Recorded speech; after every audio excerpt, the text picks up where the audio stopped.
Hi, I'm Bill Mooney with WSU Public Media.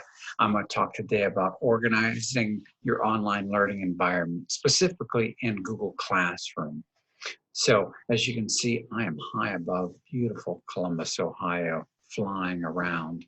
Let me go ahead and share my screen. So I'm going to share, and let me go to my presentation. And I'm going to present that. So this is part of the Ohio EdTech series about online learning in Google Classroom. This one is about organization for online learning, and specifically Google Classroom. So again, I'm Bill Mooney with WSU Public Media in Columbus, Ohio, and I work for the Classroom Division, and I frequently talk about using Google Apps in your classroom. And obviously, Google Classroom has been a big, has moved people to teaching, being able to be more digital and online. And so I want to talk about kind of working with that classroom so it's well organized.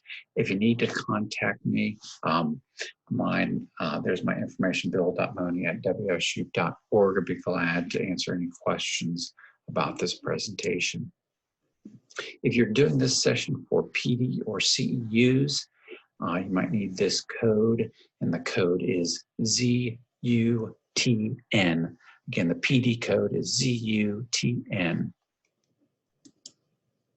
So let's talk about this. The first thing I want to talk about when we talk about Google Classroom is teachers were great organizers. Very like to get into organized desks, every closets, and even digital things. But I'm going to caution you that when you do Google Classroom, in your drive, you get a folder called Classroom. And every new class you create gets a subfolder. So if I have a class that I create in Google Classroom called Algebra 1, in this Classroom folder, I'm going to get an Algebra 1 class. And then if I create another, Algebra 1 period 2, it's going in there as another subfolder. So I'm going to really caution you, don't mess with this folder. Let it do its magic. I've seen some people go in and want to start clearing things out and take away folders. It's just not good to do. You're going to mess with permissions and cause some issues in there. Just let that Classroom folder go and work its magic. So don't mess with it. So that's tip number one.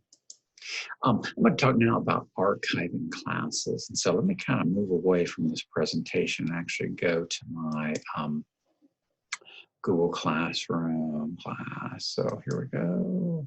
So here I am in Google Classroom. I see all my classes. Some of you, it could be one or two classes. A lot of people I go and look over their shoulder. They have teachers. They have a lot of classes here. So one of my tips is if you have some old classes from previous years or previous semesters that you're not using anymore, go ahead and archive here. So you can go to the class, hit the three dots, and there's an archive option. And when you archive a class, it takes it out of view for anybody. No one can join it anymore. But you still have access to the materials if you need to bring some materials out. But it gets it out of this view, kind of clears up your screen to just your essentials because you don't want to look at those old classes. So go ahead and clean up and archive these classes. Let's now talk about, as I'm looking at this, my second real tip here is naming courses. I'll show an example, bad example here. On my screen, there is a class called Economics 201 that I started. Not a good name. You want to make sure that you name your classes so that it's clear to you and clear to the students what they're looking at. So this class should be something like Economics 201, maybe school year 2019, 2020. You know, some kind of year or period 2, or just it needs a little more signification so that I know and the students know exactly what this course is. So again, whether it's a semester, whether it's a year time, or it's a name. Because sometimes think about your students and what they're seeing, do they need a name with it? Mooney, last name. So think about how you name things and think about the student's end. So naming courses. The next thing I'm going to talk about is actually getting into the nitty gritty of classes. So I've got this class here, but actually let me go to another class here, and let me kind of get away from that. Here we go. So this is a good example. I am going to, let me say, cancel this. So let's say I'm in my class and I want to post something to the stream, which I'm kind of doing here. And let me pull this example. So in this example, my class is talking about we were talking about prices. And so we were talking about the cost of bottled water. We watched a video about it. We had a discussion about it. And I came across this nice little article. But to me, this wasn't an assignment. I just wanted them to see that I came across this article. So I wanted to be careful and tell them specifically what to do with this article. And so let me open up this post a little bit so you can see it. I'll put edit here so it comes across. And so I was just making an announcement in the stream, and I said to them, read if you have a chance. So again, trying to cue them in that, this is not assignment.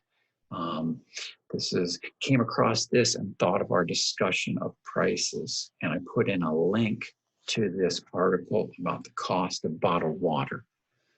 Again, think about when I give assignments to students, give them clear directions of what is going to happen and what is expected. I think I have another example here. So here's an assignment kind of related to that bottled water again. So I started an assignment in my class, and I titled it, Watch Video and Answer Google Doc Questions, because when a lot of students get these notifications when you post something in classroom on their phones. So if you have that in the title, what they're going to do kind of relieves anxiety or confusion. So, hey, when I do get a chance to look at this, I know what I'm going to do. So I put that in the title. And then in the instructions, as you can see from this, I say, first, watch video. Second, open up and answer Google Doc questions. Third, submit Google Doc. I might be going overboard with all these, but the idea is, again, what are you doing? I've seen posts with a lot of, or assignments in Google Classroom that have a lot of items in them. There might be a PDF. There might be another link. And you have to I felt like the students almost had to open it up and see what was there. I think if there's something in an assignment, an attachment, make sure you tell them, what is that? What am I supposed to do with that attachment? Or you'll probably get emails asking, what should I do? So make sure you tell people exactly, be clear with your language. Next, this is something you probably should start with. Let me go to another. As you get into using Google Classroom, really think about that classwork section and how it's organized. You can just start putting things in that classwork section just by hitting create. And that might work for a little while, but I found if a student joins the class maybe a little late, 2 to 3 weeks in, or someone comes in and looks at the materials, it's great to have this section organized. And the best way to start that, if it's not too late, you're not too deep in the course, is hit create and look at topics. So create topics, and those topics should be how you organize your class. So if you organize things by weeks, week 1 of the class, week 2, call it week 1, that's your topic, and put the dates. Week 1, January 16th through, week 2. So I organize my class by units. So I have unit 1, unit 2, and then everything fits in those units. So again, that can be helpful for people coming in late, or someone kind of gets off track and needs to kind of go back into assignments. I find that kids who are on top of things every day, they don't come to that classwork section very much, but it's those kids who kind of get behind, who might need that organization. So you can kind of show them topics and things are organized by that. So that organize those sections. The last one is kind of a good overall statement about online learning, whether it's Classroom or whatever product you use, and that is setting a schedule and being clear on that schedule. So, for example, if students always see me in my Google Classroom, working, assigning, grading, sending out messages, posting at 1 o'clock in the afternoon, kind of stick with that schedule so they know I see stuff come out at 1 o'clock. That way they know, and you're sending out stuff. Maybe you're sending out emails, you're sending out things from the stream here. That's a good, so they know 1 to 3, 9 to 11 in the morning, whatever that is, your students keep that schedule. I think I've got a post here. Here's a post I was going to put in the stream. It's going to say, hey, class, holding my office hours today, 1 to 3 p.m. Join me. So I put a link to a video conference so they can just click on and join me.